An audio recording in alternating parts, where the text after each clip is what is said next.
सभी साथियों को मेरा नमस्कार। स्वागत है आप सबका आज 5 दिसंबर के जनसत्ता विश्लेषण में। आइए शुरू करते हैं आज का जनसत्ता विश्लेषण बिना किसी देरी के। पहले पेज पे खबर आती है कड़कड़ाती ठंड को लेके। भारत के कई प्रदेशों में ये ठंड पहाड़ी क्षेत्रों में विशेषकर देखने को मिल रही है। बर्फबारी के साथ साथ जनमानस को आवागमन की समस्या भी झेलनी पड़ सकती है और पड़ रही है पहाड़ी क्षेत्रों में। इसी के साथ आगे बढ़ते हैं आज के संपादकीय की ओर और संपादकीय शुरू करेंगे कल्पना से। एक मनुष्य का सबसे बड़ा कर्म दूसरों की भलाई और सहयोग होना चाहिए जो एक संपन्न राष्ट्र का निर्माण करता है। ईश्वर चंद्र विद्यासागर साहब ने ये शब्द कहे। प्रथम लेखे मूल्यांकन का आधार। विद्यार्थियों को सीखने का मूल्यांकन कैसे हो, इस पर दुनिया भर में विचार विमर्श और प्रयोग होते रहे हैं। अब कैसे मूल्यांकन करेंगे? हर जगह ये स्वीकार कर लिया गया है कि लिखित परीक्षा ही मूल्यांकन का सबसे व्यवहारिक और कारगर तरीका है।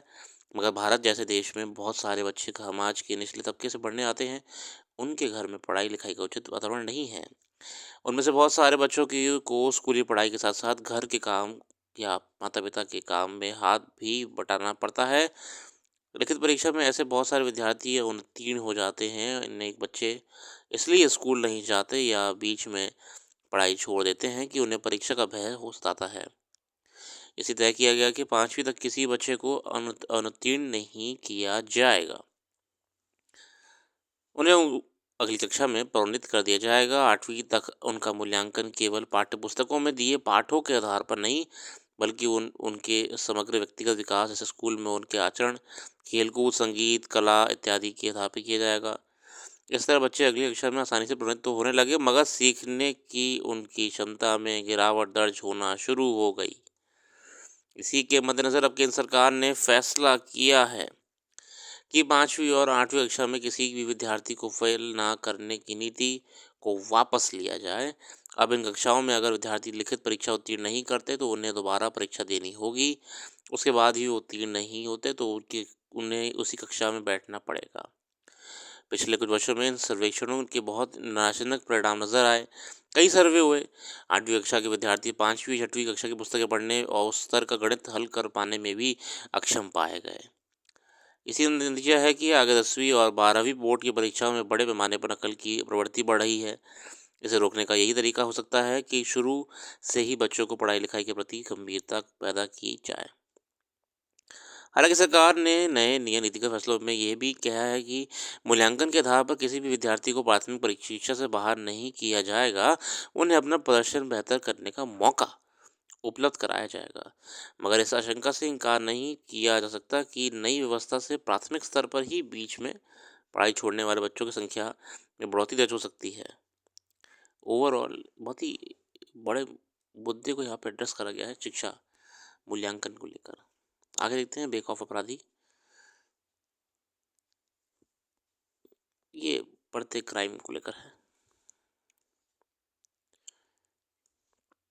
इसके अलावा भारत में खुदरा स्टोर पर यूपीआई क्यूआर लेन देन 33% बढ़ा है, 33% बढ़ा है। बहुत ही बढ़िया।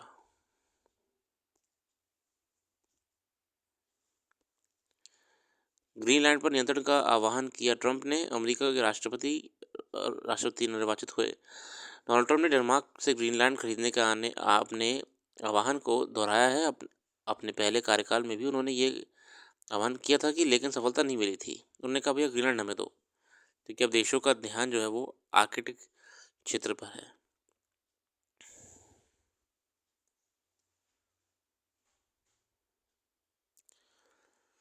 दिल्ली उच्च न्यायालय के 2 न्यायाधीशों न्यायमूर्ति शैलेंद्र कौर और न्यायमूर्ति रविंदर हुटेजा ने मंगलवार को उच्च न्यायालय के स्थायी न्यायाधीश के रूप में शपथ ली।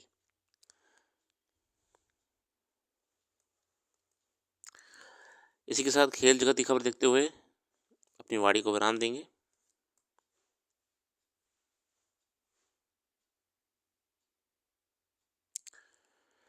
खेल जगत में ऐसी कोई विशेष खबर नहीं है।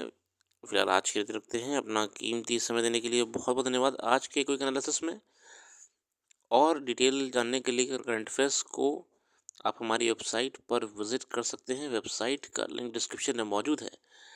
एक बार जाके डिटेल में और करंट अफ़ेयर्स देखिएगा जो आपके आगामी परीक्षाओं के लिए महत्वपूर्ण हो सकती है। धन्यवाद।